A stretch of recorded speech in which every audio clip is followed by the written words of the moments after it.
Baik, selamat siang, Shalom Bapak Ibu, saudara-saudara yang dikasihi oleh Tuhan Yesus. Senang sekali pada siang hari ini, meskipun kita tanggal merah merayakan hari kemerdekaan Republik Indonesia yang ke-76, tapi kita tetap semangat untuk beribadah pada siang hari ini, di mana pada hari ini kita akan bersama-sama untuk belajar firman Tuhan melalui pelajaran Sekolah Sabat, dan kita tiba di hari Selasa, judulnya adalah Melarikan Diri, yang akan dibawakan oleh hamba Tuhan, Pendeta Joseph Ringo. Dan setelah itu, nanti kita juga akan mengadakan doa persatuan. Baik, untuk itu kita akan terlebih dahulu mendengarkan lagu pujian. Pancarkanlah terang lampumu menerusi gelombang, supaya dapatlah kamu selamatkan yang terhilang. Rahmat Bapa bercahaya dari menara Tuhan, tapi pekerjaan kita menerangi labuhan. Pancarkanlah terang lampumu menerusi gelombang, supaya dapatlah kamu selamatkan yang terhilang. Malam dosa sudah tiba, ombak pun menggemuruh, mata rindukan cahaya dari dermaga itu. Pancarkanlah terang lampumu menerusi gelombang, supaya dapatlah kamu selamatkan yang terhilang.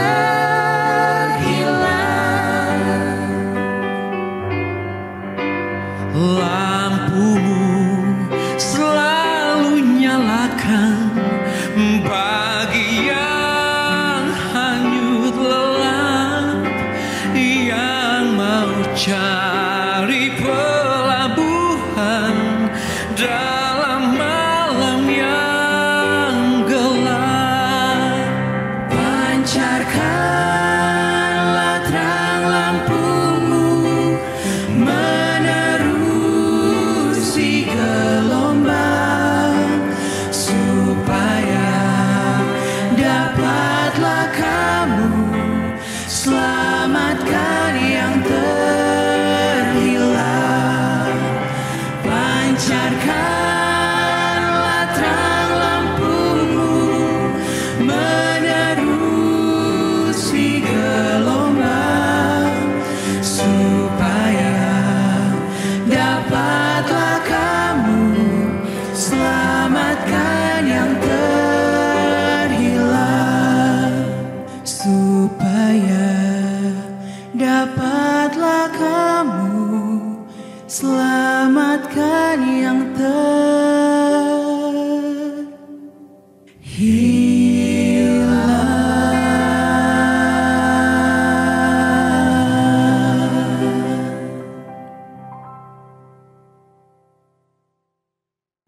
Baik, terima kasih untuk lagu pujian. Saya minta Ibu Santi Simbolon, boleh doa buka, Ibu? Mari kita berdoa. Bapa dalam surga, terima kasih ya Tuhan, oleh karena kasih penyertaan-Mu, kami boleh berkumpul kembali di sini untuk mendengarkan firman Tuhan melalui belajar Sekolah Sabat. Kiranya Engkau berkati jemaat-Mu yang hadir juga Tuhan, juga Pendeta Ringo yang akan bawakan firman Tuhan. Terima kasih Tuhan untuk kebaikan-Mu di dalam kehidupan kami. Berikan kami Roh Kudus-Mu dan pengertian dari surga, sehingga pelajaran Sekolah Sabat ini Tuhan boleh kami mengerti dan boleh kami lakukan di dalam kehidupan kami. Terpujilah namamu Bapa, di dalam nama Yesus kami berdoa mengucap syukur. Amin. Terima kasih Ibu. Baik, sebelum kita mendengarkan pemaparan pelajaran sekolah sahabat kita pada hari ini, kita akan dengarkan terlebih dahulu lagu tema kita, I Will Go.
Baik, sekarang tiba saatnya kita akan mendengarkan pembahasan pelajaran sekolah sahabat kita.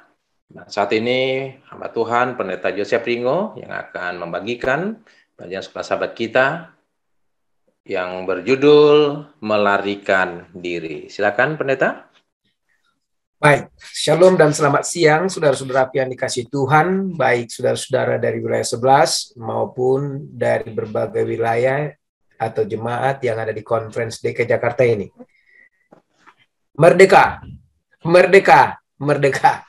Kita tentu senang oleh karena negara kita bisa merayakan ulang tahun ke-76 ya, dalam kondisi COVID-19. Ini tahun yang kedua ya. Saya tidak tahu apakah ini akan berjalan tetap pada tahun yang ketiga besok, tapi semua itu memberikan tantangan tersendiri kepada kita. Nah, saudaraku, setelah kita pelajari pelajaran sekolah sahabat kita kemarin, ya, pada siang kemarin, dengan judul Bebas untuk Beristirahat, sekarang kita dibawa kepada sebuah subjudul namanya Melarikan Diri. Nah, ini apa maksudnya melarikan diri? Kelihatannya bahwa kita sedang dibawa kepada sebuah kondisi kemanusiaan yang kita bisa alami dalam berbagai perjalanan hidup kita. Nah, kondisi itu salah satunya adalah depresi. Ya. Depresi merupakan sebuah tekanan yang diterima, apakah itu oleh karena ulah kita, apakah itu oleh karena kesalahan kita, atau mungkin dari faktor luar yang bukan dari diri kita, tapi sifatnya memberikan satu tekanan yang begitu luar biasa kepada pikiran kita. Sehingga kadang-kadang kita hampir tidak bisa menerimanya. Berdasarkan catatan dari Organisasi Kesehatan Sedunia, ya, berdasarkan WHO, ya, Organisasi Kesehatan Sedunia, diperkirakan, nah ini diperkirakan ada 300 juta orang setiap tahun yang mengalami sedikitnya pengalaman-pengalaman depresi, ya. Dan kita perlu sadari ada namanya gejala-gejala yang jelas terlihat. Ada juga gejala-gejala yang tidak jelas terlihat. Oleh karena itulah saudaraku yang dikasihi Tuhan, kita perlu memikirkan bagaimana kita bisa mengerti bahwa ketika depresi datang, apa yang harus kita buat. Nah, beberapa orang mencoba melarikan diri. Nanti akan kita lihat beberapa contoh. Tapi beberapa orang berusaha keras untuk bisa terus menyelesaikan atau bergumul dalam depresi itu. Satu hal lagi yang perlu kita ketahui, seringkali orang ketika dia mengutarakan sesuatu yang merupakan bagian daripada depresi hidup yang dia alami, dia menemukan satu pernyataan daripada saudara-saudara kita orang Kristen atau umum dalam dunia Kristen dipandang bahwa itu apa? Sesuatu yang kurang iman. Akhirnya dia malah bertambah depresi. Sebenarnya depresi adalah hal yang wajar dan itu tidak bisa tidak pasti dialami. Anak kecil depresi, orang besar depresi, remaja depresi, orang tua depresi, lebih parah lagi depresi orang tua. Apa depresi orang tua? Orang tua sudah memasuki usia usur, lalu kemudian dia merasa tidak diberdayakan lagi, dan akhirnya dia mulai apa? Mulai uring-uringan. Nah sekarang, depresi itu dikatakan seringkali secara diam-diam menguasai kita. Dan kita hampir tidak bisa lepas dari cengkraman depresi itu sendiri. Dan itu kelihatannya bisa menyerang lebih cepat dari yang kita bayangkan. Mempengaruhi emosional, mempengaruhi fisik, dan menguras tenaga. Salah satu contoh yang diberikan kepada kita adalah Elia.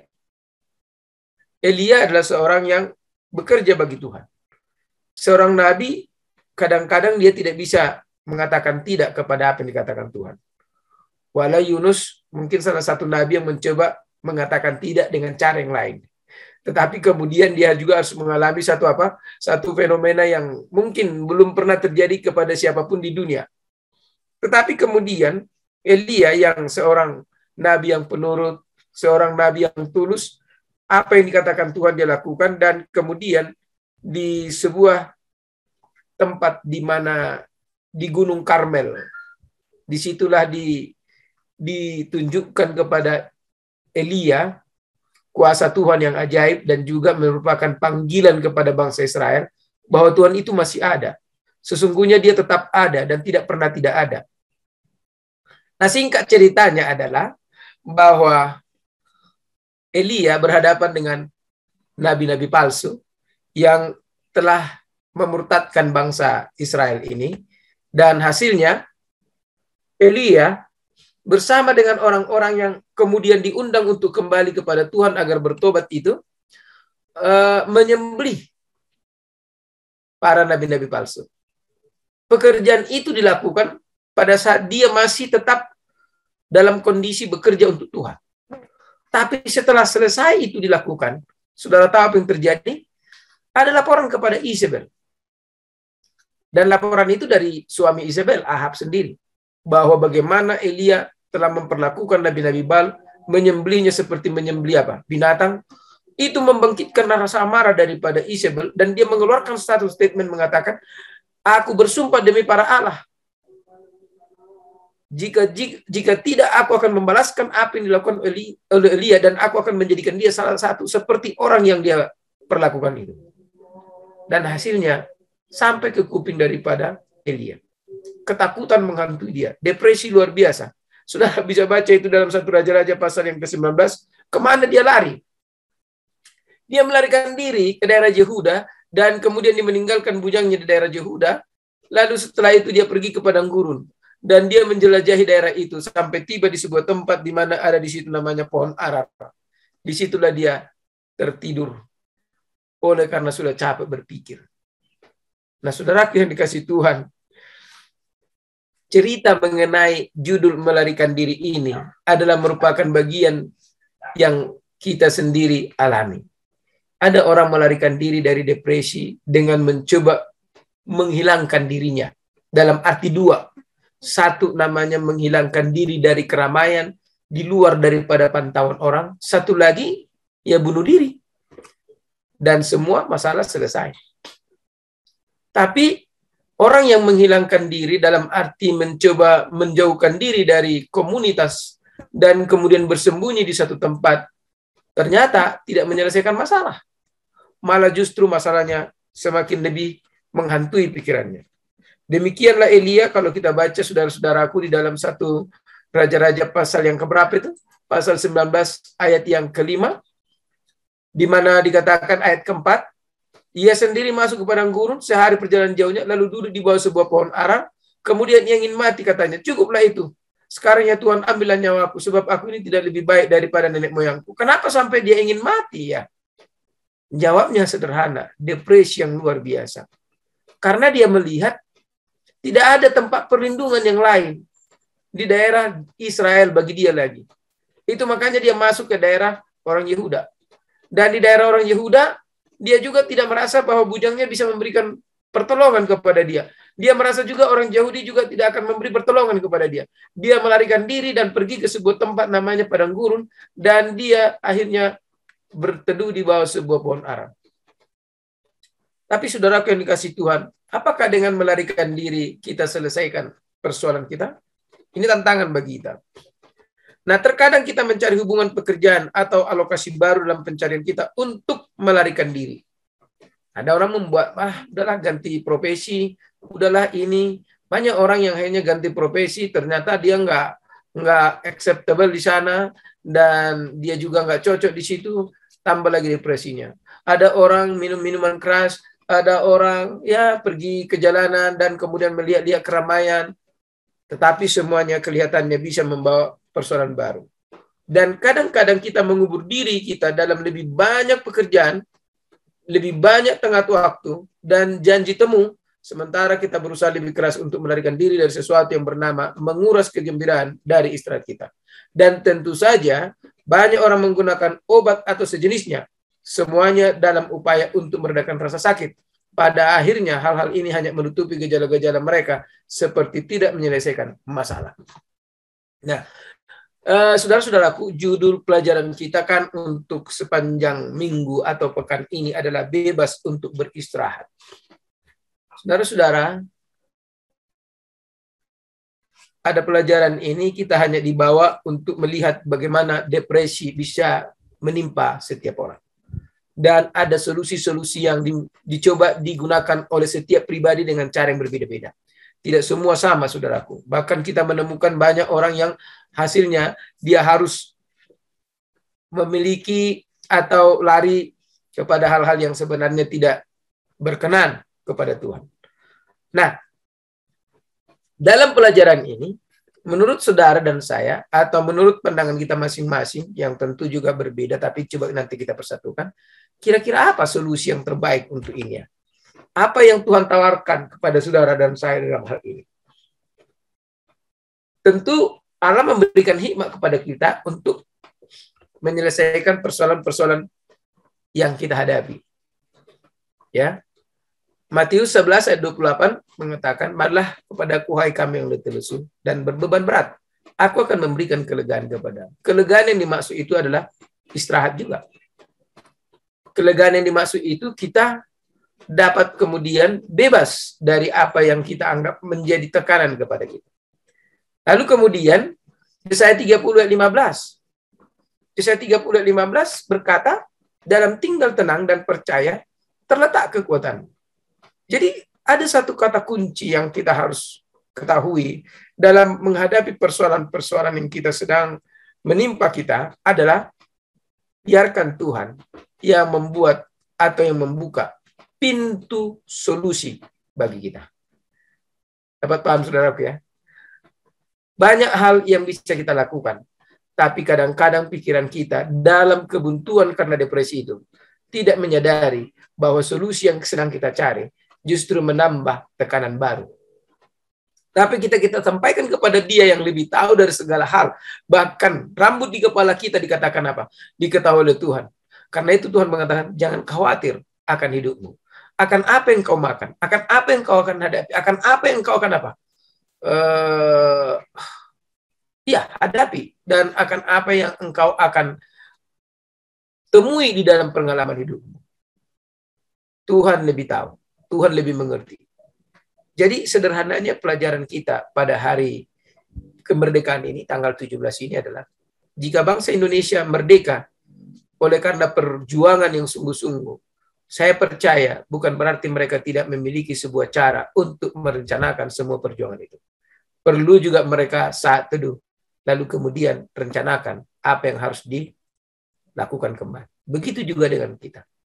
Sebenarnya bagian daripada melarikan diri kepada gurun oleh Elia, dia ingin mencoba menunggu apa yang Tuhan katakan kepada dia. Dan saudara boleh baca kembali ayat yang ke-6. Dalam ayat yang ke-6 itu, ayat yang ke-5, malaikat tiba-tiba datang dan menyentuh dia dan berkata kepada dia, bangunlah, makanlah. Dan ketika dia bangun, dia melihat ada roti bakar dan ada sebuah kendisi berisi air, dia makan dan kemudian berbaring lagi. Ini kondisi apa ini? Makan, bangun, lalu makan, minum, udah tidur lagi. Kenapa? Dia masih tertekan.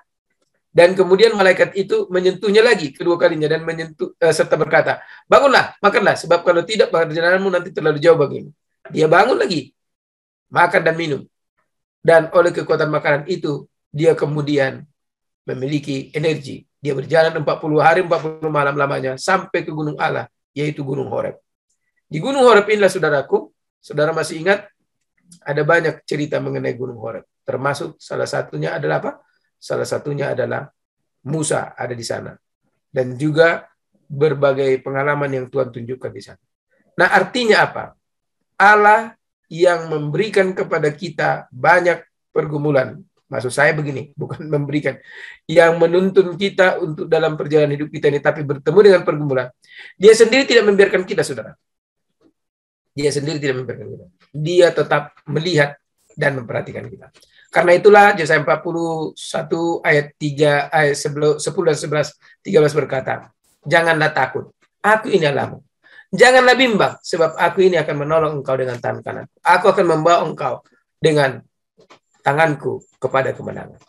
Saudaraku, pada siang hari ini, itulah pelajaran yang kita dapatkan dari judul melarikan diri.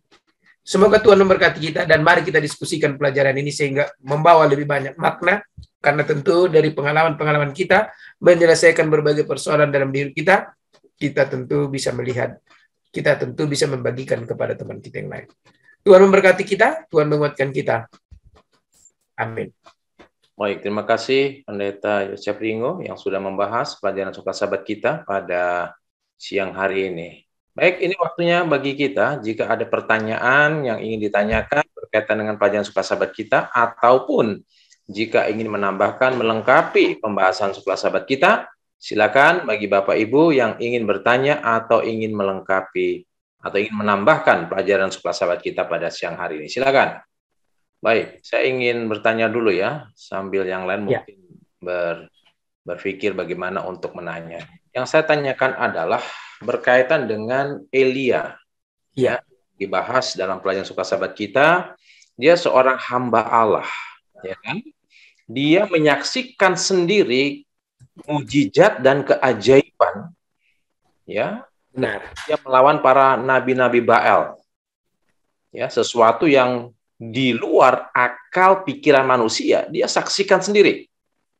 Nah, jadi pertanyaan adalah, mengapa seorang hamba Allah yang menyaksikan mujizat dan kuasa Allah dalam hidupnya bisa mengalami depresi? Yes, luar biasa nih. Alami tekanan, ya, dia ketakutan, dia lari menyembunyikan diri, kan? Nah, benar. Pertanyaan adalah, ini seorang hamba Allah, ya kan? Kok bisa mengalami depresi yang begitu kuat sehingga dia katakan, aku mati saja. Ya, ini kan agak sedikit ganjil ya, seorang hamba Tuhan ingin mati saja. Nah, jadi kalau kita lihat, ini depresi yang sangat luar biasa yang dialami oleh Elia. Nah, yang menjadi pertanyaan adalah, ada apa dengan Elia? Nah, oke, terima kasih Pendeta, silakan. Baik, saya kira pertanyaan yang sangat luar biasa, karena kalau kita komparatifkan kepada kita masing-masing, ya tentu nggak sama lah ya level daripada pengalaman-pengalaman lah saya katakan. Tentu Elia sudah bisa melihat bagaimana luar biasanya Tuhan menyertai dia ya. Dan juga bagaimana tenaga yang diberikan kepada dia untuk bisa, maksud saya tenaga iman ya, tenaga iman untuk bisa membuktikan bahwa Allah itu masih hidup. Dan ternyata masih ada. Bukti api turun dari surga. Langsung, seandainya mungkin iman Elia itu adalah iman main-main, barangkali api itu nggak turun dari surga dan dia akan dipermainkan, bahkan mungkin akan dibantai oleh imam-imam Baal. Tapi kenapa? Tapi kenapa? Saya kurang tahu apa menjadi persoalan. Apakah para nabi-nabi ini juga pada waktu dia dikuasai oleh roh untuk melakukan itu dan kemudian dia kerjakan, dan sesudah roh itu misalnya atau sesudah selesai pekerjaan itu, apakah dia tidak menyadari bahwa dia masih dikuasai oleh roh sehingga dia bisa mengatakan, ini ada batuan loh, ya macam-macam. Misalnya begitu. Kita buat dulu sekedar apa gitu kan. Tapi jangan lupa, Yesus Kristus yang ada Tuhan dan Juru Selamat itu bergetar, ya gemetar di taman Getsemani, dan dia mengatakan, Tuhan, jika kalau sekiranya mungkin, biarlah apa? Cawan ini bertahan. Humanity kita, kemanusiaan kita adalah kemanusiaan yang sangat rentan kepada kekhawatiran dan ketakutan. Dan kemanusiaan Elia itu adalah kemanusiaan yang alami. Kemanusiaan di mana dia adalah seorang yang tidak begitu memiliki kekuatan fisik barangkali. Dia juga yakin tidak semua orang Israel ini bisa mengerti pekabaran yang disampaikan, bisa berbalik ini semua dan lain sebagainya. Tetapi yang pasti adalah jawaban yang paling dapat saya terima adalah ada namanya kemanusiaan yang membuat dia akhirnya menyadari dia sedang terancam bahaya. Kabar yang menyatakan bahwa Isabel telah bersumpah demi para Allah mereka bahwa dia akan membuat kamu sama seperti apa yang telah kamu perbuat kepada para imam Baal itu atau nabi-nabi Baal itu. Hal ini membuat dia sontak berpikir bagaimana menyelamatkan diri. Jadi Pak Pendeta, saya kira jawaban yang paling sederhana yang bisa berikan, tapi mungkin ada teman-teman juga dari sudut pandang yang berbeda, adalah kemanusiaannya. Kemanusiaan kita itu masih penuh dengan apa? Masih penuh dengan kelemahan-kelemahan, baik dalam berpikir, baik dalam membuat sebuah keputusan.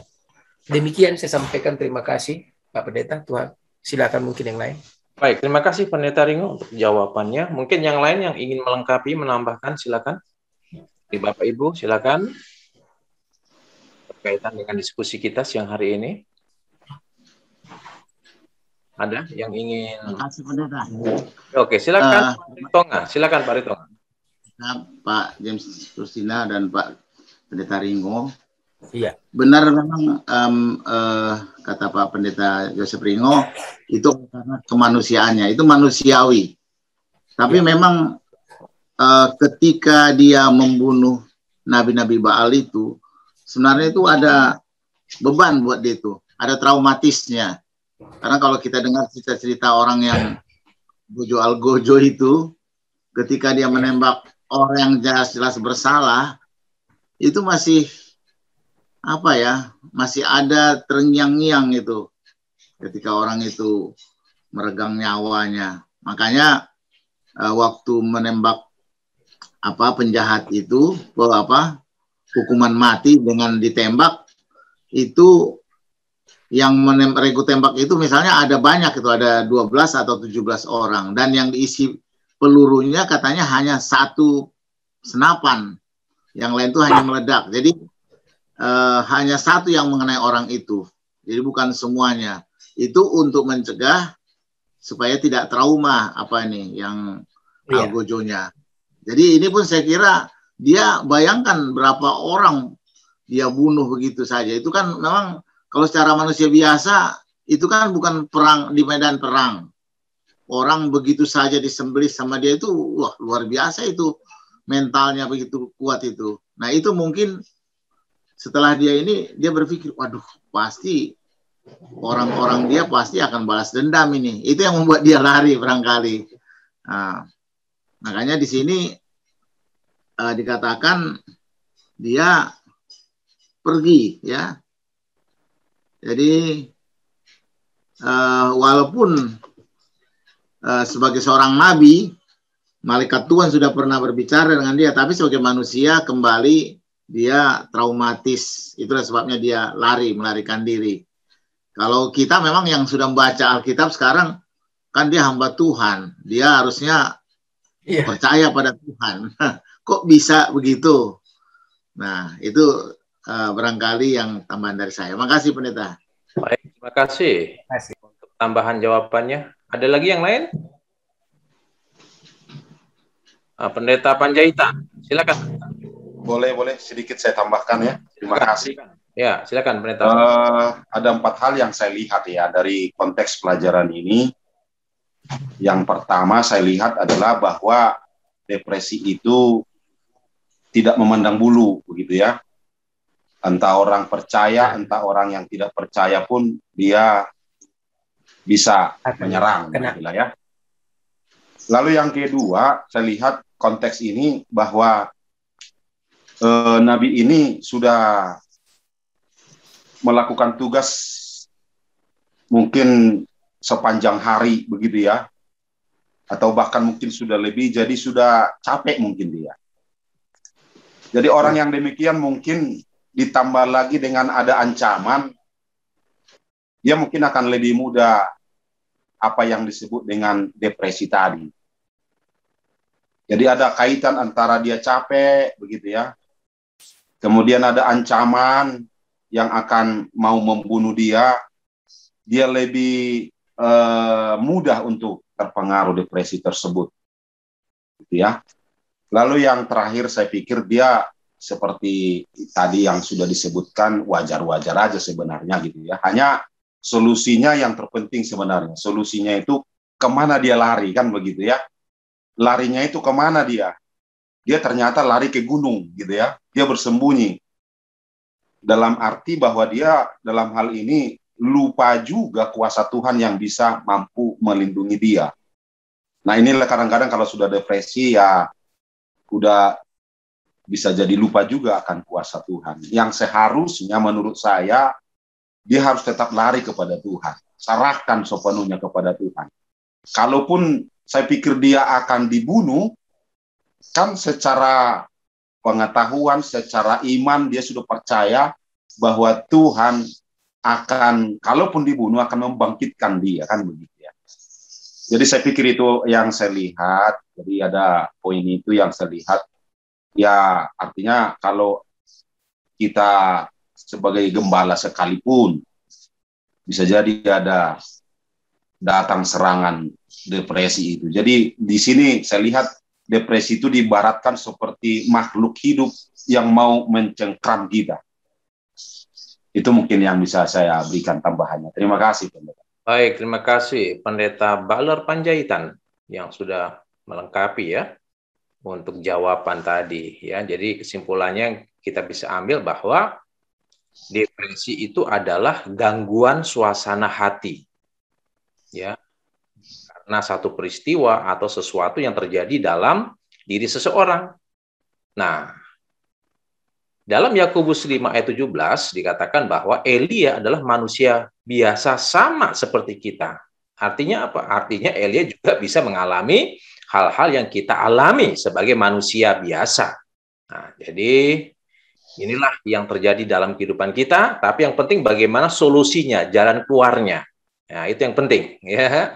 Karena siapa saja bisa mengalami depresi, ya, mengalami gangguan suasana hati atau bad mood, ya, yang tidak baik. Oke, Pak Manurung mungkin ada tambahan atau pertanyaan atau yang lain silakan. Ada yang lain yang ingin bertanya lagi? Mungkin Amir Manurung, silakan Pak. Ya, terima kasih waktunya. Mungkin kembali kepada solusi tadi ya. Kalau penyebab, saya pikir itu kan kita sudah tahu kemudian depresi, semua bisa terjadi.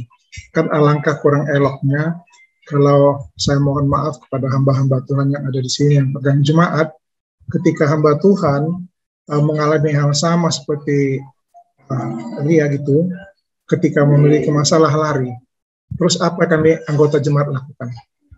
Ya kan? Di mana kepercayaan kami lagi kalau hamba-hamba Tuhan pun melakukan seperti itu? Kan itu bukan jawaban sebenarnya menurut saya. Akan tetapi ini karena diskusi kita mengerti itu masalah.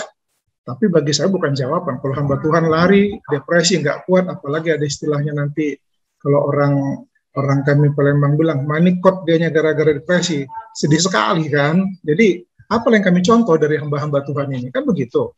Jadi saya setuju mungkin kalau kita bilang oke, hamba Tuhan juga manusia, kita mengerti, itu yang saya lihat. Jadi saya sendiri puji Tuhan, mohon maaf kepada hamba-hamba Tuhan. Di gereja pun saya tidak rely 100% kepada hamba Tuhan dalam tanda kutip ya.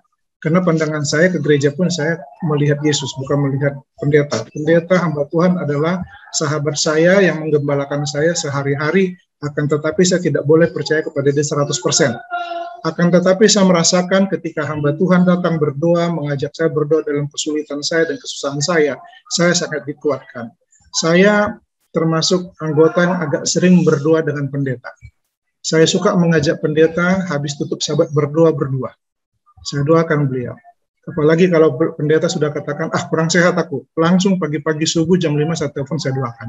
Itu saya lakukan itu. Kenapa? Saya menyadari bahwa dia adalah manusia juga seperti saya. Karena kemanusiaannya turun di situ. Tapi alasan ini saya tidak berani sampaikan, atau saya bilang, mohon saya tidak dengar dari hamba-hamba Tuhan, saya kan manusia katanya. Wah, mau kemana kita ini kalau itu alasannya? Jadi makanya saya mengarahkan selalu pada teman-teman saya yang mengatakan, jangan pendeta.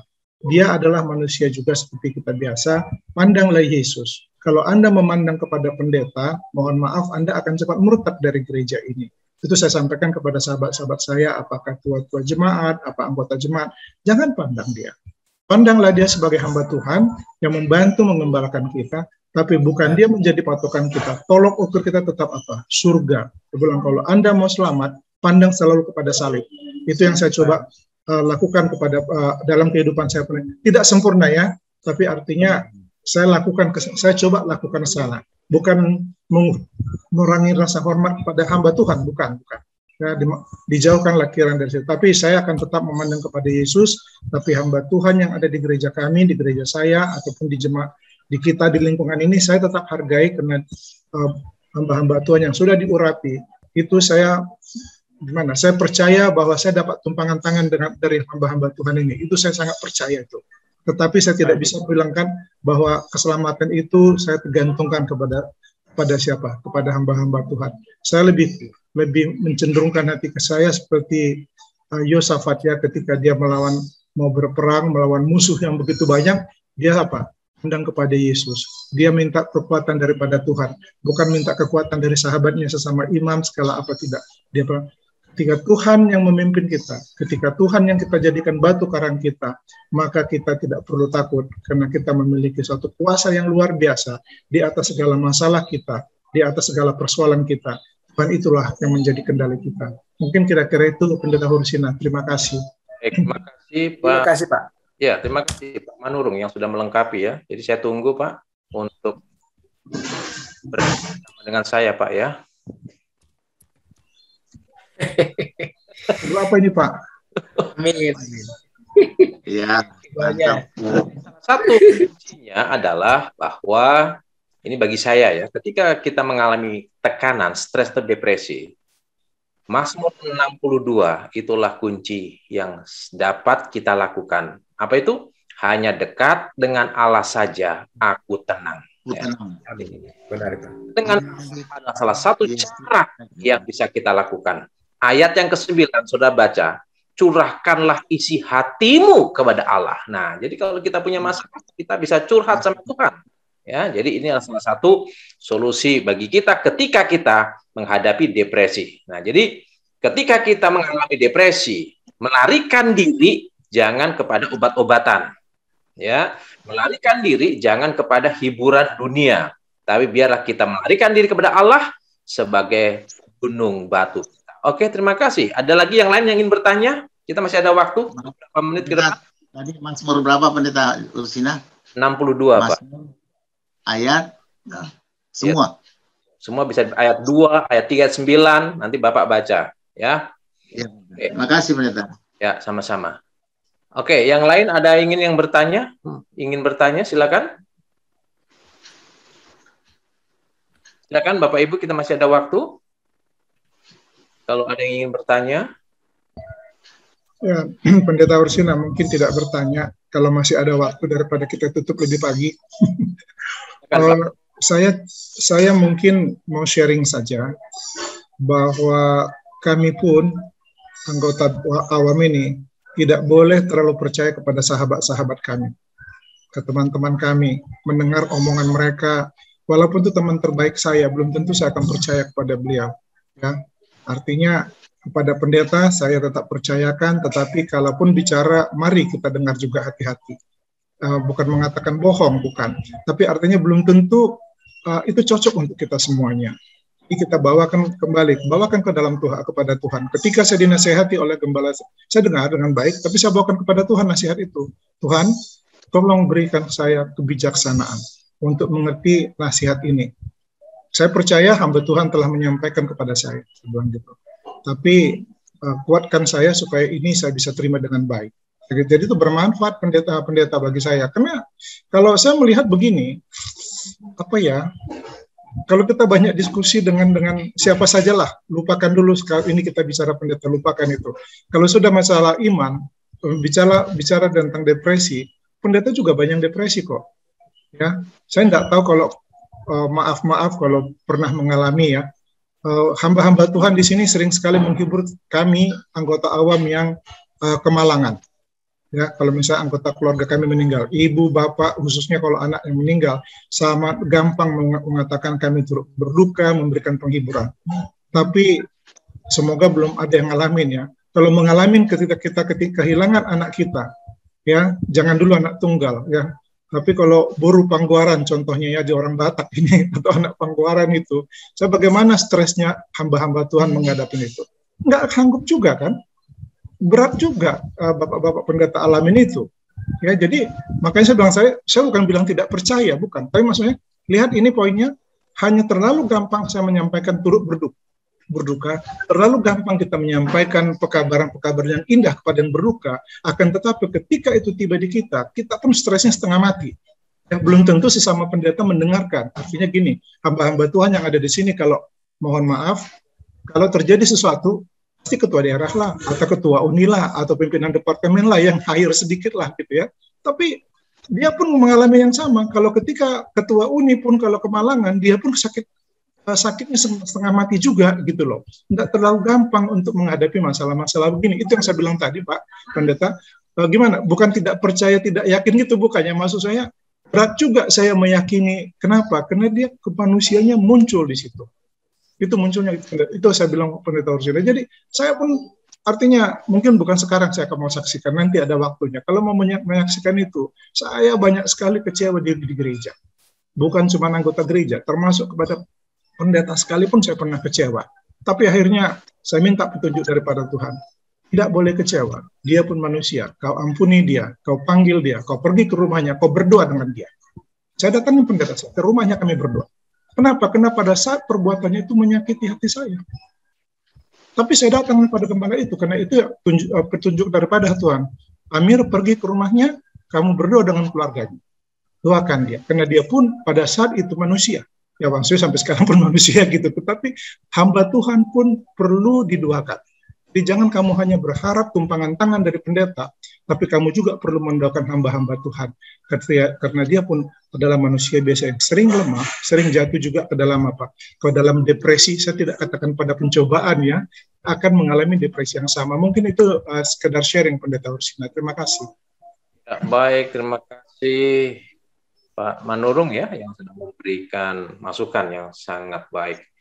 Baik, Bapak Ibu, saudara-saudara kasih Tuhan, sebelum kita akhiri diskusi kita pada siang hari ini, ya, kita akan dengarkan dulu closing statement dari Pendeta Joseph Ringo. Silakan Pendeta untuk memberikan closing statement.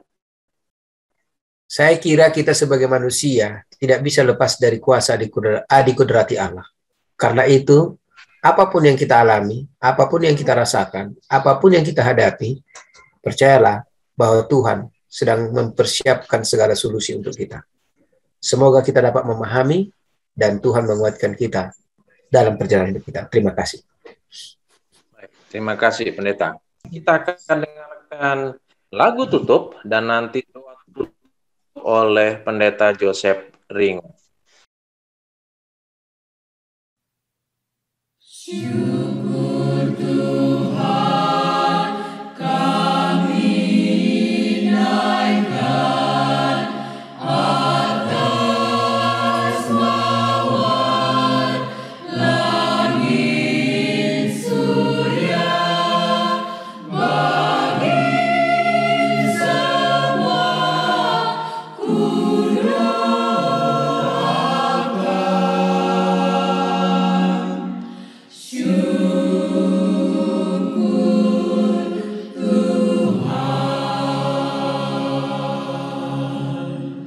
Syukur Tuhan, kami naikkan atas malam yang berbintang di saat yang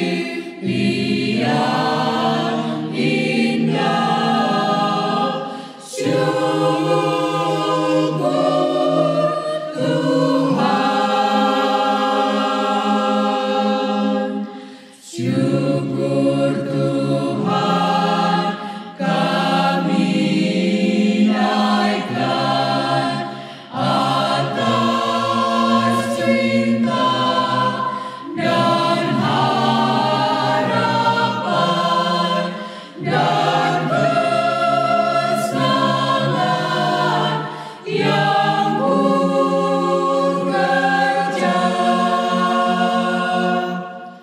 Syukur Tuhan atas kesenangan bagiku. Syukur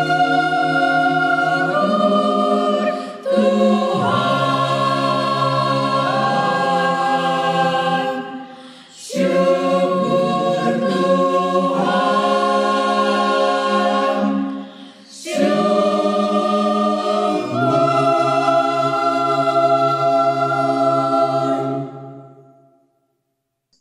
Baik, mari kita bersatu dalam doa.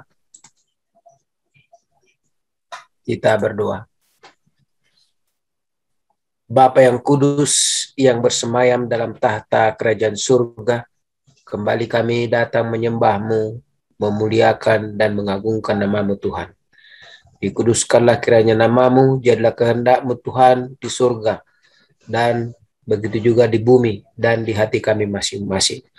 Tuhan, terima kasih karena sudah mengumpulkan kami siang ini.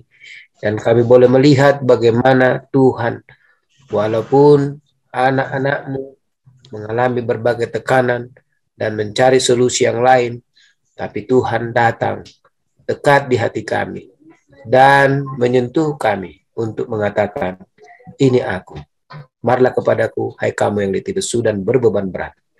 Terima kasih Bapa. Biarlah ini menjadi satu pelajaran indah bagi kami, dan kami boleh mengerti bahwa apapun yang kami hadapi, apapun yang kami rasakan, apapun yang akan kami gumuli dan perjuangkan, kami percaya Tuhan tidak diam. Tuhan selalu sedia memberikan segala pertolongan. Terima kasih Bapa, berkatilah kami semua bila mana kami berpisah dari Zoom ini dengan segala aktivitas kami masing-masing. Berkat Tuhan selalu ada pada kami. Di dalam nama Yesus kami. Amin. Washington State, bagi saudara-saudari sekalian yang sudah bergabung dengan kami di Jemaat Fisdak untuk acara ibadah kita. Baik saudara sekalian, seperti biasa saya akan membagikan pelajaran kita yang pada malam hari ini merupakan sambungan dari pelajaran kita Senin ini. Kita sudah bahas hari Minggu maksud saya, istirahat yang mujarab, dan pada saat ini kita akan membahas tentang pengobatan di sumbernya. Baik saudara sekalian, seperti biasa saya akan membaca terlebih dahulu pelajaran sekolah sahabat kita yang akan membahas tentang root treatment. Ada penyakit-penyakit yang kita alami, tetapi apa kira-kira menurut pelajaran kita yang mendasari daripada akar daripada penyakit itu sendiri. Ya, seringkali mungkin kita tahu simptomnya, kita lihat apa yang ada di luar. Tapi mungkin pilek dan lain sebagainya, tapi mungkin dokter akan katakan, oh di dalamnya ini ada sesungguhnya ini penyakit yang menyebabkan pilek, batuk itu ada ini, misalnya ada bakteria atau virus. Nah mungkin lebih jauh lagi kita akan pelajari di balik semuanya itu kira-kira apa yang menyebabkan sampai bakteria atau virus itu masuk ke dalam tubuh kita, masuk ke dalam diri kita yang menyebabkan kita apa ya, kita di luarnya simptomnya kita kena dengan apa? Pilek, batuk, dan lain sebagainya. Jadi root treatmentnya itu apa? Apa kira-kira yang harus terjadi supaya bakteria yang menyebabkan batuk itu dengan kata lainnya, bahasa istilahnya, dapat apa? Dapat berlalu. Nah mari kita lihat pengobatan di sumbernya. Si orang lumpuh, kita sudah mempelajari dari kitab Markus 2, ya, ayat 1-4 kita sudah bahas tadi malam. Waktu Amerika ya, pembahasan kita. Tentang orang orang lumpuh yang harus dibawa oleh teman-temannya, sahabat-sahabatnya itu masuk melalui apa? Loteng, dengan kata lain, saya sudah jelaskan sedikit apa itu loteng. Lalu kemudian masuk dan bertemu dengan Yesus. Nah, si orang lumpuh, pelajaran kita katakan, telah diturunkan ke hadapan Yesus dan semua mata tertuju pada Yesus. Apakah ia akan memilih untuk menyembuhkan seseorang yang sudah jelas berdosa? Apakah dia akan mengucapkan sepatah kata untuk menegur penyakitnya? Nah, kita sudah latar belakangnya. Saya undang Anda untuk melihat pelajaran kita sebelum ini. Ya, kita sudah lihat latar belakang. Kenapa? Apa yang telah menyebabkan orang lumpuh ini sakit? Dan kira-kira apa? Apakah Yesus akan menyetujui pernyataan seperti yang dilakukan oleh orang-orang di zaman tersebut bahwa orang sakit itu oleh sebab dosa-dosa mereka di waktu yang lalu. Ya, tapi itu kita sudah bisa lihat ya tadi malam ya. Mari kita lanjutkan. Bagaimana cara Yesus menyembuhkan orang lumpuh itu? Apa hal pertama yang Yesus lakukan untuknya? Sebelum Yesus memberikan kesembuhan, apa yang Yesus lakukan terlebih dahulu? Mari kita lihat dari Markus 2 ayat 5-12. Ketika Yesus melihat iman mereka, termasuk orang-orang yang membawa orang lumpuh ini, berkatalah ia kepada orang lumpuh itu, "Hai anakku, berjalanlah." Kira-kira itu Yesus katakan, oh tidak. Yang pertama kali Yesus katakan apa? "Hai anakku, dosamu sudah diampuni." Wah, tetapi di situ ada juga duduk beberapa ahli Taurat. Mereka berpikir dalam hati mereka ya, mengapa orang ini berkata begitu? Ia menghujat Allah, Yesus menghujat Allah bagi dia ya. Siapa yang dapat mengampuni dosa selain daripada Allah sendiri? Siapa yang dapat mengampuni dosa selain daripada Allah sendiri? Tetapi Yesus segera mengetahui dalam hatinya bahwa mereka berpikir demikian. Lalu ia berkata kepada mereka, "Mengapa kamu berpikir begitu dalam hatimu?" Jadi mereka tolak Yesus itu akan mengampuni. Karena mereka seperti orang-orang zaman sekarang yang tidak mengakui keilahian Yesus, yang menganggap Yesus itu hanya manusia biasa, yang menganggap Yesus tidak setara dengan Allah Bapa. Mereka katakan apa? Nggak mungkin Yesus ini Allah. Dan kalau Yesus itu bukan Allah, dia tidak boleh mengampuni dosa. Tapi mari kita lihat apa yang Yesus katakan tentang dirinya. Ya, apakah Yesus setuju dengan banyak pendapat? Bukan banyak pendapat, ada beberapa orang yang berpendapat bahwa Yesus itu bukan Allah. Yang tidak mempercayai keilahian atau kealahan Yesus. Lalu ini sendiri, Yesus sendiri katakan. Ya, jadi ada orang-orang di zaman Yesus seperti di zaman kita yang menolak keilahian Yesus. Lalu apa yang Yesus katakan?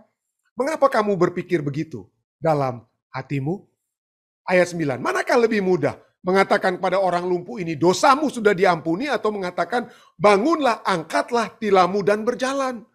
Ayat 10, tetapi supaya kamu tahu bahwa di dunia ini anak manusia berkuasa mengampuni dosa. Jadi Yesus sebagai anak manusia dan juga Allah, dia juga berkuasa apa? Mengampuni dosa. Lalu berkatalah ia kepada orang lumpuh itu, "Kepadamu kukatakan, bangunlah, angkatlah tempat tidurmu, dan pulanglah ke rumahmu." Jadi Yesus dianggap bagi orang, dan Yesus juga menyatakan dirinya, dia sebagai anak manusia. Tapi pada saat yang bersamaan melalui ayat-ayat ini, kita dapat melihat Yesus menyatakan dirinya juga sebagai apa ya? Memiliki kuasa seperti Allah yang mengampuni dosa. Dan apa yang terjadi ayat 12? Dan orang itu pun bangun, serta mengangkat tempat tidurnya dan pergi keluar di hadapan orang-orang itu. Sehingga mereka semua takjub lalu memuliakan Allah. Katanya, yang begini belum pernah kita lihat. Pelajaran kita kemudian katakan, karena kita sering tidak menyadari suatu penyakit, sampai kita melihat gejalanya, kita sering menganggap penyakit itu hanya sebagai gejalanya itu saja. Jadi orang katakan, oh Anda batuk, oh berarti Anda kena penyakit batuk. Ya sebenarnya bukan penyakit batuk, ya ada sesuatu yang terjadi dalam tubuh Anda yang menyebabkan apa batuk itu keluar. Mungkin batuk itu karena bakterial atau apa yang menyerang paru-paru dan lain sebagainya. Jadi bedakan antara apa ya? Penyebab penyakit dan apa? Gejalanya atau simptomnya. Nah, kita seringkali berpikir bahwa menghilangkan gejala berarti penyembuhan. Ya. Ada orang yang batuk-batuk. Dia minum terus Benadryl supaya sembuh batuknya. Tahu ada bakteri ya? Apa bakterinya? Dia kena penyakit TBC. Ada paru-paru. Paru-paru yang diserang oleh bakteria. Dan penyembuhannya bukan dengan Benadryl, saudara-saudara. Penyembuhannya itu harus dengan obat apa? Obat antibiotik untuk mengobati apa? TBC tersebut. Ya. Jadi kita jangan hanya menghilangkan gejala dan menganggapnya itu sudah berarti apa? Penyembuhan. Tidak. Yesus mendekati penyakit itu secara berbeda. Dia mengetahui akar dari semua penderitaan dan penyakit dan ingin mengobati akar itu terlebih dahulu. Dan dalam kasus si orang lumpuh, alih-alih segera mengobati dampak penyakitnya yang jelas, ya, Yesus langsung menuju gantinya segera mengobati dampak penyakitnya yang jelas atau simptomnya, tapi Yesus langsung menuju ke akar masalah yang paling mengganggu orang itu. Si orang lumpuh merasakan beban rasa bersalah dan keterpisahannya dari Allah lebih berat daripada penyakitnya itu. Saya tahu. Terus terang, ada orang-orang yang merasa seakan-akan tubuhnya tidak dapat lagi bergerak, yang seakan-akan mengalami kelumpuhan, penyakit, tetapi sesungguhnya masalah apa ya? Masalah mental. Ya. Ada hal-hal, beban, stres, distres yang menyebabkan seakan-akan tulang-tulangnya itu menjadi lemas. Tapi bukan karena masalah itu. Tetapi banyak ahli-ahli, saya tidak perlu mengumumkakan hasil-hasil research penyelidikan yang menyatakan bahwa sebagian lebih dari setengah penyakit-penyakit manusia itu pada mulanya itu adalah bukan masalah fisik, tapi masalah psikis. Apa yang ada dalam pikiran kita? Kecemasan-kecemasan kita yang akan melumpuhkan kita. Stres, distres, dan hal-hal lainnya yang menyebabkan imun tubuh kita itu menjadi lemah dan kemudian diserang oleh penyakit dan lain sebagainya. Jadi masalah itu yang kelihatan di luar itu harus diobati seperti Yesus dari akarnya. Dan akar daripada orang lumpuh ini adalah apa? Beban rasa bersalah dan keterpisahannya dari Allah yang lebih berat daripada penyakitnya itu.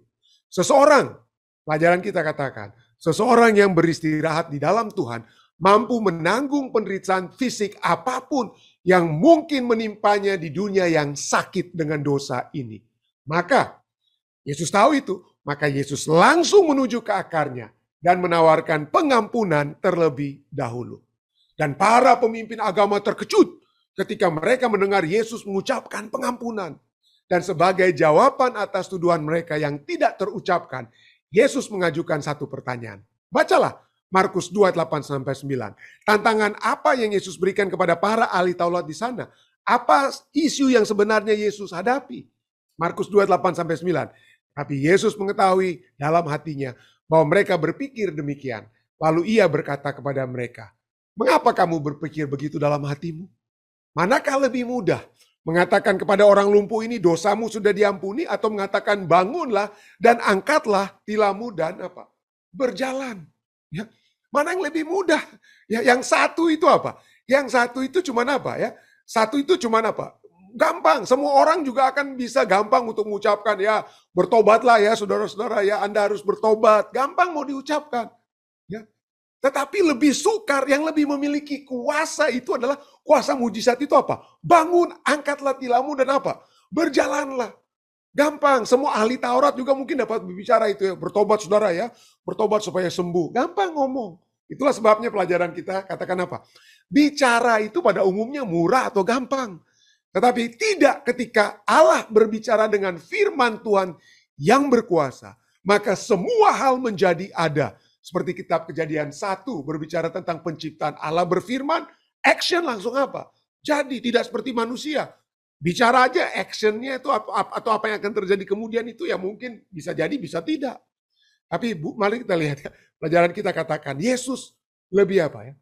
Menyatakan pada mereka, saya bukan hanya mau bicara, ada yang lebih sulit. Dan yang lebih sulit itu adalah kesembuhan yang akan terjadi. Dan itu lebih menandakan orang yang memiliki kuasa daripada sekedar ngomong saja.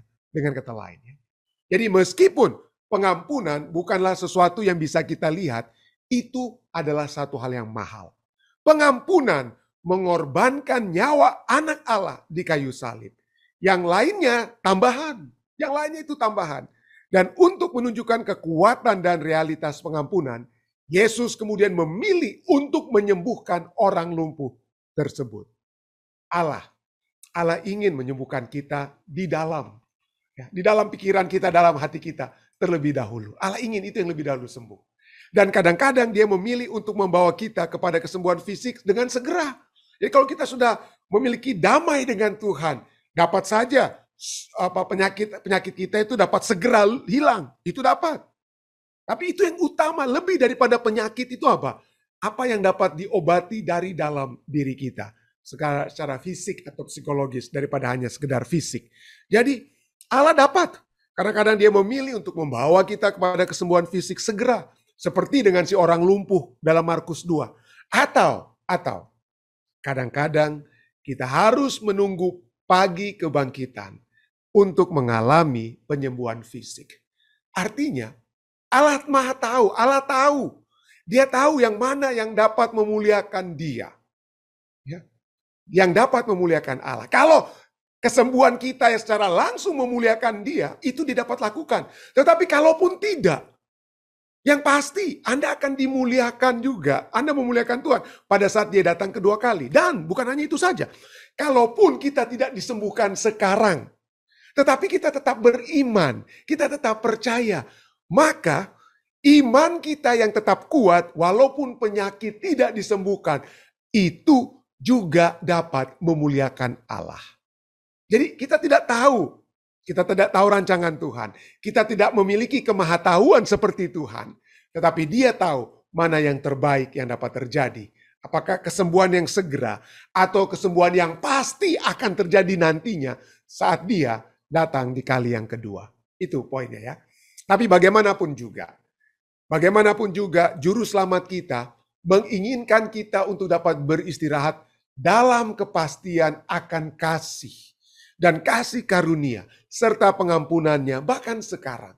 Dalam keadaan sakit sekalipun, dalam keadaan masalah sekalipun, kita tetap dapat memiliki ketenangan. Tetap dapat memiliki damai, tetap memiliki kasih karunia serta pengampunan sekarang. Bahkan di tengah penderitaan kita.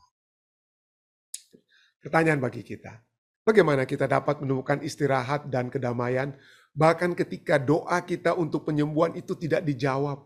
Ketika doa untuk keluar dari masalah itu tidak dijawab. Setidaknya untuk saat ini yang kita tidak lihat itu dijawab. Bagaimana kita tetap dapat menemukan istirahat dan kedamaian tersebut.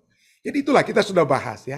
Tidak semua, pada kita tadi malam saya sudah bahas. Saya ingin kalau Anda tidak sempat mendengarkan pembahasan kita tadi malam, mungkin Anda bisa tetap mengulangi ya. Dapat lihat kembali link pelajaran kita tadi malam. Tidak selalu Yesus menyembuhkan. Bahkan Yohanes Pembaptis sendiri pun tidak Yesus sembuhkan. Dia tidak memiliki kelepasan. Bahkan seperti Yusuf. Saya pernah coba untuk membandingkan antara beberapa minggu lalu. Saya coba bandingkan antara Yohanes Pembaptis dan Yusuf. Yusuf mendapatkan kelepasan. Jadi Perdana Menteri Mesir. Yohanes Pembaptis kepalanya hilang. Tapi seperti tadi malam. Ya Yesus menunjukkan kepada murid-murid Yohanes Pembaptis. Yang meminta tolong. Bagaimana kalau Yohanes itu juga dibantu. Tapi Yesus apa? Katakan, ya aku sembuhkan banyak orang. Orang lumpuh berjalan, orang buta melihat, orang kuta menjadi stahir, orang tuli mendengar, orang mati dibangkitkan. Pada orang miskin diberikan kabar baik. Tapi Yesus juga tambahkan apa? Dan berbahagialah, hai Yohanes, yang tidak menjadi kecewa dan menolak aku. Walaupun saat ini engkau tidak terlepas dari masalahmu. Jadi, apapun yang kita alami, apakah kelepasan sekarang, ataupun kelepasan yang pasti nantinya, kita tetap dapat apa? Tidak kecewa, tidak menolak Tuhan, tetap dapat apa? Percaya, damai itu tetap dapat apa? Menjadi milik kita. Allah dapat memberikan kesembuhan kepada kita sekarang. Kita dapat meminta kesembuhan sekarang. Jangan pikir, waduh, kalau pendeta bilang begini berarti ya udahlah terserah Tuhan aja lah. Enggak, kita tetap dapat minta. Kita tetap dapat berdoa. Kita tetap harus bahkan berdoa untuk minta kesembuhan. Kita dapat meminta kesembuhan. Kita dapat memperoleh kesembuhan sekarang. Kita dapat berterima kasih untuk kesembuhan yang diberikan kepada Allah kita, Allah kepada kita sekarang. Sekarang itu ya. Tetapi tentu saja, jika tidak dapat kesembuhan itu sekarang, janganlah kita kecewa dan menolak Yesus. Akhir dari segala penyakit, penderitaan itu pasti terjadi. Akhirnya itu pasti saat Yesus datang di kali yang kedua. Aduh, pendeta ada katakan, lama sekali pendeta ya. Lama sekali pendeta. Well, mungkin ya. Tetapi kalau kita berada dalam kerajaan surga, maka di dalam kerajaan surga seperti Allah kita saat ini. Bagi kita itu apa? 1000 tahun, tapi bagi Allah 1000 tahun itu apa? 1 hari. 1 hari. 1000 tahun itu bagaikan apa? 1 hari. Bukan 1/100 lagi, 1/1000 dengan kata lain. Jadi kalau umur kita itu sampai 100 tahun. Ya 100 tahun. 1/1000 dari 100 itu berapa lama kira-kira? Kalau Anda coba yang jago matematika ya. Kalau Anda menderita, umur Anda sekarang ini taruhlah sampai bisa mencapai 80 tahun. Lalu dalam 80 tahun ini Anda memiliki penyakit, kalau diukur semua penyakit penderitaan Anda kira-kira 80 tahun ini berapa? Taruhlah 20 tahun Anda menderita. Kalau 1 hari itu sama seperti 1000 tahun. 20 tahun itu kira-kira berapa detik ya kalau dalam waktu surga, dengan kata lain ya. Mungkin satu waktu saya akan coba membuat perkaliannya, rumusan matematikanya. Dengan kata lain, penyakit kita yang 20 tahun itu untuk zaman kekekalan itu dihitung bagaikan mungkin 1 detik saja rasa sakit. Kalau masih ada rasa sakit di dalam kerajaan surga di zaman kekekalan. Artinya adalah penyakit, rasa sakit penderitaan kita di dalam dunia saat ini. Nantinya di zaman kekekalan waktu kita melihat kembali itu tidak ada apa-apanya. Hanya sepersekian detik mungkin. Perasaan yang kita miliki saat ini. Jadi tetaplah kita tetap semangat dengan kata lain ya. Tetaplah kita tetap kuat di dalam Tuhan. Tidak kecewa dan tidak menolak Tuhan. Dan ada yang lebih. Dengan kata lain. Pelajaran yang dapat kita lihat adalah ada yang lebih daripada sekedar kesembuhan, kesehatan dari penyakit kita. Lebih daripada penyembuhan. Apa itu? Kita lihat ini cukup menarik ya. Markus 1. Dalam Markus 1 ayat 34 sampai 39 dikatakan apa ya? Yesus dia tiba satu tempat lalu dia katakan apa? Dia menyembuhkan banyak orang yang menderita bermacam-macam penyakit dan mengusir banyak setan. Ayat 35. Itu 1 hari ya. Besoknya pagi-pagi benar, waktu hari masih gelap, Yesus bangun dan pergi keluar. Ia pergi ke tempat yang sunyi dan berdoa di sana. Ya, dia tidak lagi sembuhkan orang, tapi dia mau berdoa, berhubungan dengan Tuhan. Tetapi Simon dan kawan-kawannya menyusul Yesus di tempat yang sunyi tersebut. Ayat 37. Waktu menemukan dia, mereka berkata, Yesus, semua orang mencari engkau. Lalu apa jawab Yesus? Oh iya, marilah, kita penting sekali nih saya sembuhkan orang. Mari kita pergi sembuhkan mereka seperti kemarin. Apa yang kira-kira Yesus katakan? Ayat 38. Lalu jawab Yesus apa? Gantinya pergi untuk menyembuhkan orang. Yesus katakan apa? Marilah kita pergi ke tempat lain. Ke kota-kota yang berdekatan. Supaya di sana juga aku memberitakan Injil. Karena untuk itulah aku telah datang. Lalu pergilah ia ke seluruh Galilea. Dan memberitakan Injil dalam rumah-rumah ibadat. Jadi pekerjaan utama Yesus, goal, tujuan yang akan dicapai Yesus adalah memberitakan Injil supaya orang tahu tentang keselamatan yang akan yang akan dia berikan.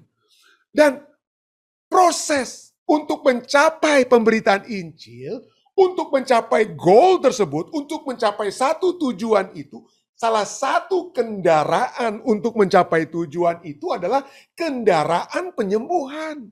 Tapi bukan penyembuhan itu adalah tujuan akhir kita. Seringkali kita berpikir, wah saya sudah orang Kristen, saya orang percaya, maka saya harus disembuhkan. Oh, Bukan begitu. Tujuan akhir kita bukan kesembuhan. Atau tujuan akhir saya pendeta, sebagai pendeta, wah saya ingin supaya mendoakan saudara dan saudari yang memiliki berada dalam keadaan sakit saat ini. Itu bukan tujuan akhir saya. Tujuan akhir saya terus terang, saudara-saudara, saya mohon maaf, saya bukan sedang tidak insensitif, tidak sedang bersimpati dengan penyakit Anda. Tidak, saya bersimpati. Tetapi tujuan akhir kita setelah kita disembuhkan itu bukan hanya berakhir di kesembuhan saudara dan saya sendiri. Tapi lebih daripada itu ada tujuannya. Dan seperti Yesus, tujuan akhirnya bukan supaya orang-orang itu sembuh. Tetapi supaya mereka menerima Injil Yesus. Menerima kebenaran, menerima keselamatan yang Yesus nyatakan kepada mereka. Itulah sebabnya ya. Itulah sebabnya ya. Jadi ada yang lebih penting, ada yang lebih utama. Ada yang lebih utama daripada nama kita dikeluarkan dari apa? Dari daftar orang-orang yang sakit untuk didoakan. Ada yang lebih daripada nama saudara itu tidak lagi ada di dalam registrar di rumah sakit. Ada yang lebih daripada itu. Bukan itu, bukan Anda dicatat dalam daftar tim doa Fisdak. Itulah tujuan akhir kehidupan kita. Dengan kata lain, tidak. Apa itu? Nah ini dia, Lukas 10 ayat 19-20. Yesus katakan apa? Sesungguhnya aku telah memberikan kuasa kepada kamu untuk menginjak ular dan kalajengking, dan kuasa untuk menahan kekuatan musuh. Termasuk apa ya? Masalah-masalah dosa dan penyakit-penyakit dosa dalam dunia ini. Sehingga tidak ada yang akan membahayakan kamu. Namun demikian, ayat 20. Namun demikian, janganlah bersukacita karena roh-roh itu takluk kepadamu. Kalau kita mau ganti, namun demikian janganlah bersukacita karena apa? Karena penyakit itu sudah kamu taklukkan. Tetapi apa? Bersukacitanya bukan karena kita sembuh. Ataupun roh-roh jahat itu di kekuatan musuh itu kita kalahkan. Apa yang menyebabkan saudara dan saya bersukacita? Bukan karena kita sembuh. Di luar atau lebih daripada itu. Tentu saja kita harus bersyukur pada saat kita sembuh. Tapi di luar daripada kesembuhan itu apa? Ayat ini katakan apa? Bersukacitalah karena namamu ada terdaftar di sorga. Ya, itu dia. Itu yang terutama. Itulah sebabnya. Itu yang Yesus ingin obati dari seorang lumpuh pelajaran sekolah sahabat kita ya. Ketika Yesus melihat iman mereka, berkatalah ia kepada orang lumpuh itu, hai anakku, dosamu sudah diampuni. Lalu kemudian setelah itu dia katakan apa? Pada saat dia berbicara kembali dengan orang lumpuh itu dia katakan apa? Kepadamu kukatakan, bangunlah, sembuhlah, angkatlah tempat tidurmu dan pulanglah ke rumahmu. Dan orang itu pun bangun segera setelah mengangkat tidurnya dan pergi keluar di hadapan Allah, di hadapan orang-orang itu. Sehingga mereka semua takjub lalu memuliakan Allah. Katanya yang begini belum pernah kita lihat. Jadi tujuan. Dari kalau saudara dan saya sembuh. Karena kita mendoakan di acara ibadah kita. Tujuannya adalah agar semua umat manusia lainnya yang mendengar kesembuhan kita akan berkata, siapa Tuhan? Siapakah yang Tuhan? Tuhan itu yang telah didoakan oleh jemaat Fisdak. Siapa Tuhan itu? Yang telah didoakan oleh keluarga Ibu Lili Pinontoan. Sehingga Ibu Lili Pinontoan yang dokter katakan sudah harus mati. Sembuh dari penyakit COVID. Walaupun hanya kurang lebih 3 bulan lebih harus berada di rumah sakit dengan ventilator. Itu. Jadi pertanyaan itu, siapa Tuhan kita itu?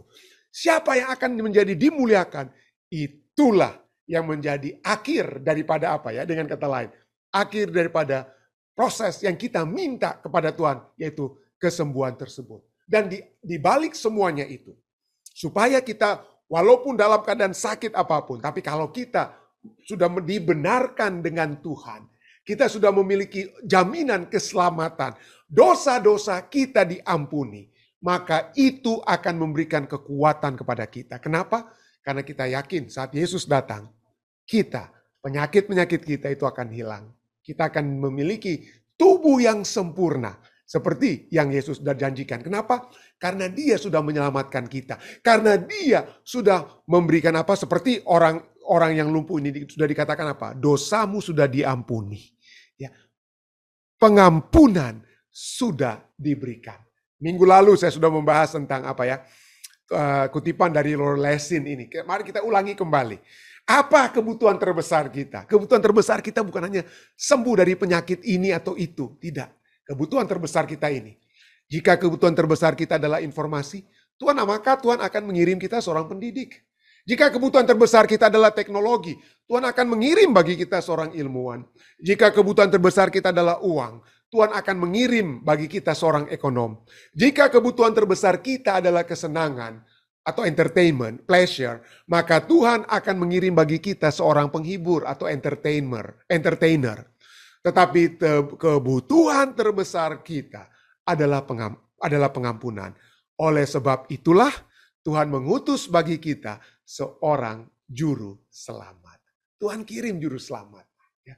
Karena di akhir, di tujuan utama daripada penyembuhan itu adalah apa? Kita dapat apa? Menjangkau satu kehidupan bersama-sama dengan Yesus. Jadi penyembuhan itu hanyalah sarana. Hanyalah alat untuk mencapai satu apa? Goal, satu tujuan. Hanyalah sarana untuk mencapai satu tujuan. Apa tujuan kita? Yaitu kita mengenal, menerima, memuliakan, dan mengabarkan kembali tentang Yesus. Itu tujuan daripada kesembuhan. Kalau saudara dan saya sembuh, lalu saya tidak mengenal Yesus, tidak menerima Yesus, tidak percaya, tidak memuliakan, dan tidak mengabarkan tentang Yesus karena saya sudah disembuhkan. Itu percuma saudara dan saya disembuhkan. Tujuannya tidak tercapai. Goalnya tidak tercapai. Ya. Yesus tahu ya. Di situ kita lihat bagaimana ya.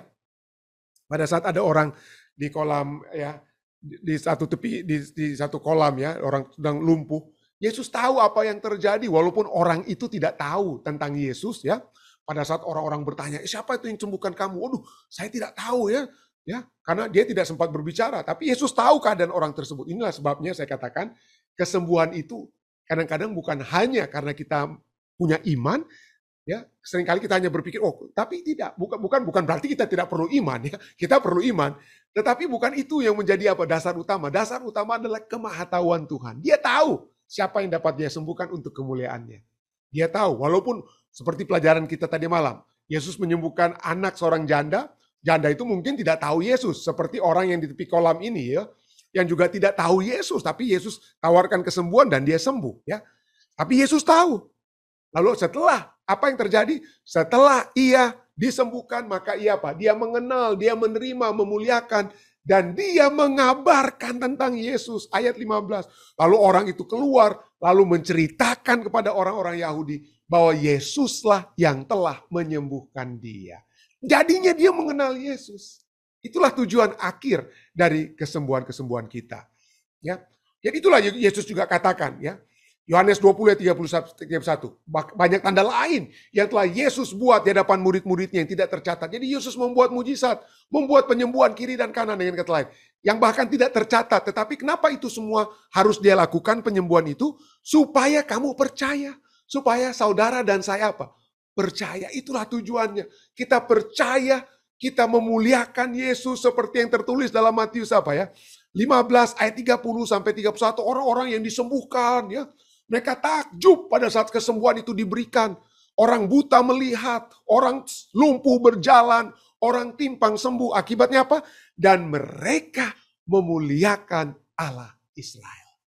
Itulah tujuan pada saat kita berdoa, Tuhan, sembuhkanlah Bapak Enos Pangalila. Sembuhkanlah Bapak Alden Sihotang. Sembuhkanlah Bapak ini, saudara ini, ya, Ronald Walean, dan semua saudara-saudari kita yang kita doakan. Agar supaya kita semua dapat terus-menerus memuliakan Tuhan. Jika dengan kemurahan Tuhan, Tuhan menyembuhkan saudara-saudari kita. Dengan mujizat sekalipun. Kesembuhan bagi Om Pendeta Rein Kesaulia sekalipun. Kalau kesembuhan itu untuk memuliakan Tuhan, Tuhan dalam kemurahannya akan melakukannya. Tapi itu segala satu kembali kepada apa yang Tuhan ketahui. Apa yang Tuhan ketahui. Jadi pertama, penyembuhan itu adalah sarana, the means untuk mengenal, menerima, memuliakan, dan mengabarkan tentang Yesus. Itulah tujuan akhirnya. Yang kedua, proses penyembuhan itu juga dapat menjadi satu sarana bagi saudara dan saya untuk masuk ke dalam proses penyucian. Proses penyucian, saya sudah bahas tadi malam pertanyaan saudari Lucy ya. Jadi kalau kita tahu ya itu terserah Tuhan, ya udah kita terserah aja ya. Kita ya sembarangan aja jaga tubuh kita. Ada yang bisa berpikir seperti itu ya. Tapi kita jangan juga berpikir seperti itu. Kenapa? Karena Tuhan memberikan kepada kita apa ya? Guidelines, tuntunan-tuntunan supaya kita apa ya? Sehat. Ya. Tuhan mau kita dapat berubah. Ada karakter yang berubah dengan apa? Kesembuhan ataupun pedoman kesehatan yang Tuhan berikan. Tidak heran Yohanes 5 ayat 14. Ya, kepada Yesus bertemu dengan orang yang sakit itu dalam bait Allah lalu berkatanya engkau telah sembuh. Lalu Yesus katakan apa? Jangan berbuat dosa lagi. Supaya padamu jangan terjadi yang lebih apa? Lebih buruk lagi. Jadi kalau saudara dengan kata lain ya, saya mohon maaf tapi ini kenyataannya. Kalau kita mendapatkan kesembuhan yang Yesus berikan. Dan kita sudah mengetahui kira-kira penyakit kita itu karena apa penyebab-penyebabnya. Kita kurangilah. Ya, hilangkanlah kebiasaan-kebiasaan kita yang telah menyebabkan kita sakit dengan kata lain. Ya. Kita masuk ke dalam satu proses di mana proses pertumbuhan kerohanian, karakter yang semakin terbentuk itu apa? Terjadi. Supaya kita dapat apa? Lebih dekat mengikuti petunjuk-petunjuk Tuhan. Dan supaya keadaan kita jangan menjadi lebih apa? Lebih buruk lagi. Yang ketiga, poin ketiga adalah bahwa penyembuhan itu kita harapkan. Itu diharapkan oleh manusia. Ya. Kita bisa membaca. Ya. Yohanes. Yohanes 4 ayat 48. Maka kata Yesus kepadanya, kamu tidak melihat tanda-tanda dan mujizat. Kamu tidak apa?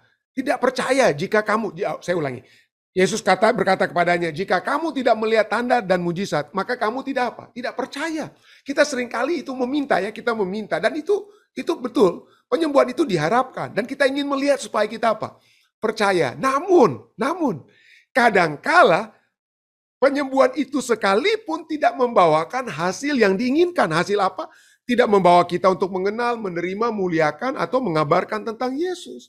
Banyak orang di zaman Yesus yang sudah melihat mujizat-mujizat Yesus yang seharusnya membuat mereka percaya, tetapi walaupun mereka tidak sudah melihat, bukan sebelum melihat ya, walaupun mereka sudah melihat, mereka tetap tidak percaya.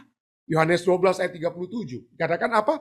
Dan meskipun Yesus mengadakan banyak mujizat di depan mata mereka, orang-orang disembuhkan ini dan itu, namun mereka tidak percaya apa?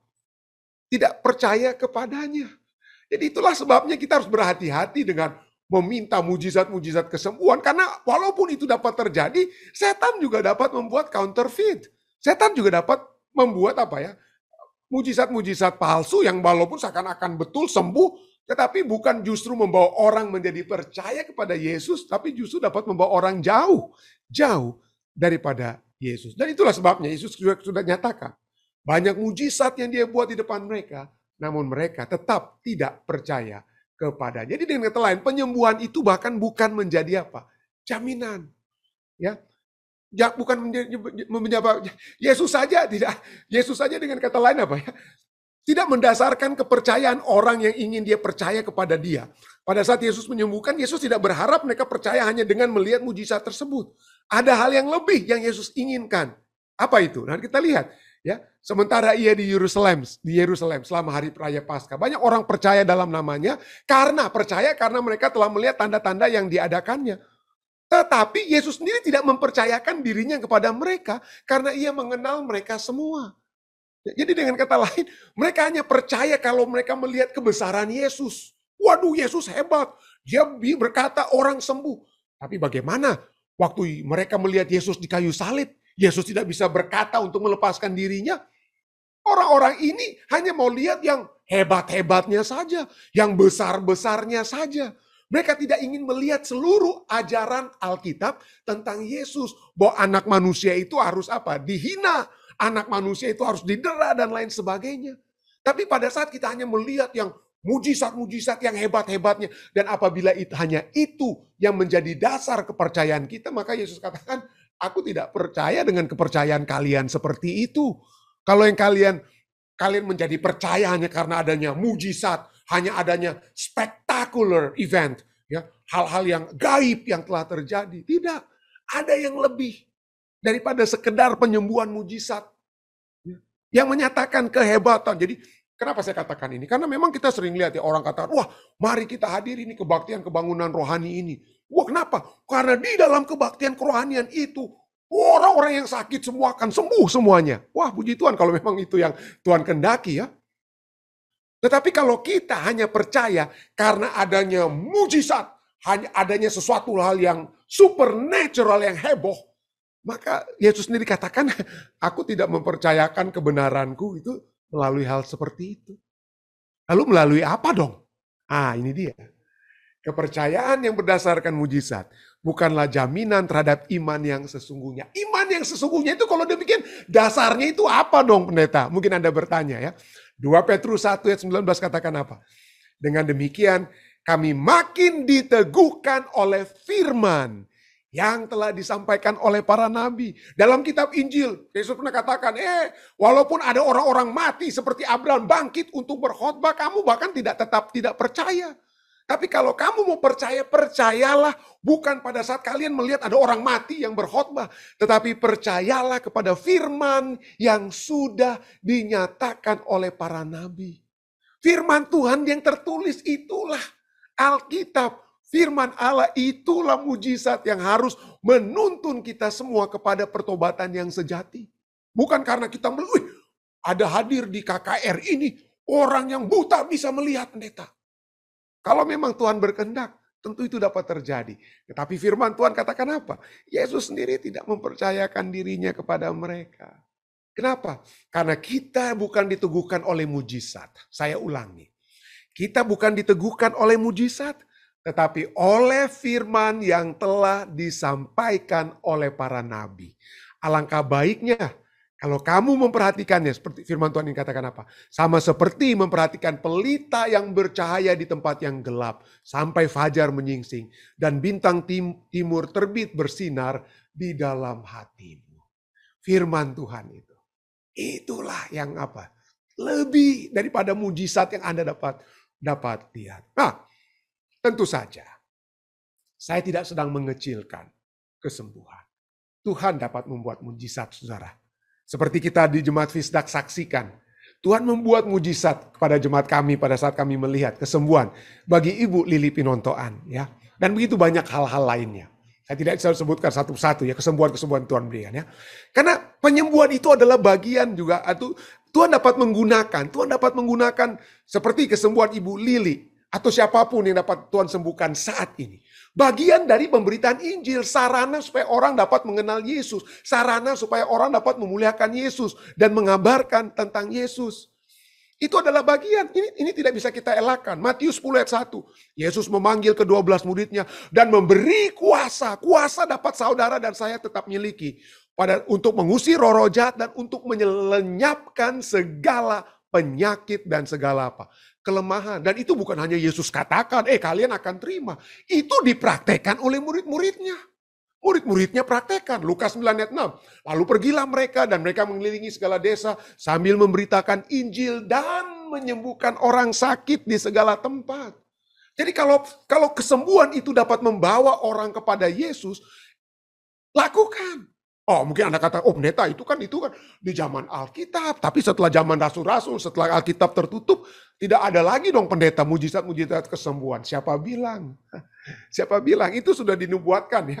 Sudah dinubuatkan tentang penyembuhan itu dapat menjadi bagian dari pemberitaan Injil di zaman sekarang. Markus 16 ayat 15, lalu kita lompat ke 17, 18. Di sana dikatakan apa? Lalu Yesus berkata kepada mereka, pergilah ke seluruh dunia, beritakanlah Injil kepada segala makhluk. Tanda-tanda ini akan menyertai orang-orang yang percaya. Salah satu tanda itu apa? Ayat 18. Mereka akan meletakkan tangannya atas orang sakit dan orang itu akan sembuh. Tetap bisa. Tuhan yang tahu dapat menggunakan saudara dan saya untuk menyembuhkan orang lain. Karena dia tahu kesembuhan orang itu akan membawa kemuliaan bagi nama Tuhan. Ya, kalaupun tidak, Tuhan tahu saudara-saudari yang sakit pun akan tetap kuat di dalam Tuhan. Dan pada saat iman dari saudara-saudari yang tetap kuat dalam Tuhan walaupun dalam keadaan sakit, itu akan tetap menjadikan apa? Kemuliaan bagi nama Tuhan. Tapi Tuhan tahu semua. Tapi bukan berarti itu berakhir, tidak. Tetap akan ada. Desire of Ages, kerinduan segala zaman, halaman 823-824. Kristus merasakan kemalangan setiap orang yang sakit, penderitaan. Saya tahu ada di antara Anda yang mendengar kabaran pada malam hari ini, waktu Amerika, pembahasan pelajaran sekolah sahabat, yang dalam keadaan sakit. Yesus tahu rasa penyakit Anda. Ya. Yesus tahu apa yang sedang Anda alami saat ini. Yesus tahu. Dan kemudian apa? Ia rela menyembuhkan orang sakit sekarang. Bukan nanti pada saat dia datang. Tidak. Ia rela menyembuhkan orang sakit sekarang. Seperti ketika ia berada di dunia secara pribadi. Dan hamba-hamba Kristus adalah wakil-wakilnya. Saluran bagi pekerjaannya. Ia ingin menggunakan kuasa penyembuhannya dengan perantaraan mereka. Yesus ingin menggunakan hamba-hamba Kristus. Ya, menjadi apa? Kuasa untuk memberikan kuasa penyembuhan dengan pengantaraan mereka. Tapi ya itulah kuasa itu ada, tetap ada, saudara. Jangan katakan itu sudah berakhir. Sekarang ya yang orang yang sakit pasti akan mati atau apa. Nah, tidak. Kalau Tuhan mengetahui yang terbaik adalah kesembuhan dan di dalam kemurahannya dia menyembuhkan Anda. Itu bisa terjadi. Mujizat tersebut bisa terjadi sekarang. Desire of Ages halaman 825 katakan apa? Kuasa kasih terdapat dalam segala penyembuhan Kristus. Dan hanya oleh mengambil bagian dari kasih oleh iman, dapatlah kita menjadi alat bagi pekerjaannya. Jika kita lalai menggabungkan diri dalam hubungan ilahi dengan Kristus, aliran tenaga yang memberi hidup tidak dapat mengalir dengan limpahnya dari kita kepada orang banyak. Ini satu tuntunan kepada kita semua. Saudara dan saudari yang mendoakan orang lain. Mari kita menggabungkan diri kita dalam hubungan ilahi dengan Kristus. Supaya pada saat kita bersatu dengan Kristus, maka aliran kuasa, aliran tenaga yang memberikan hidup itu akan disalurkan Tuhan melalui doa-doa kita kepada orang yang dalam keadaan sakit. Tuhan ingin saudara dan saya sehat. Tuhan ingin. Tapi dalam hal itu dia ingin juga kita apa? Beribadah, melayani dia, mengabdi kepadanya. Kamu harus beribadah, Keluaran 23-25 katakan. Kamu harus beribadah kepada Tuhan Allahmu. Maka ia akan memberkati roti makananmu dan air minumanmu. Dan akan menjauhkan penyakit dari tengah-tengahmu. Ya, mari kita apa? Mengabdi kepada Tuhan. Mari kita berserah. Ya. Dan pelajaran ini, Desire of Ages katakan apa? Pelajaran ini adalah bagi kita. Ada syarat-syarat yang harus diperhatikan oleh semua orang yang mau memelihara kesehatan. Ada hukum-hukum kesehatan. Ada hal-hal yang harus kita dengar dari firman Tuhan. Dari saluran Tuhan melalui poin-poin ataupun hukum-hukum kesehatan yang harus kita perhatikan. Semua orang harus memahami syarat-syarat ini.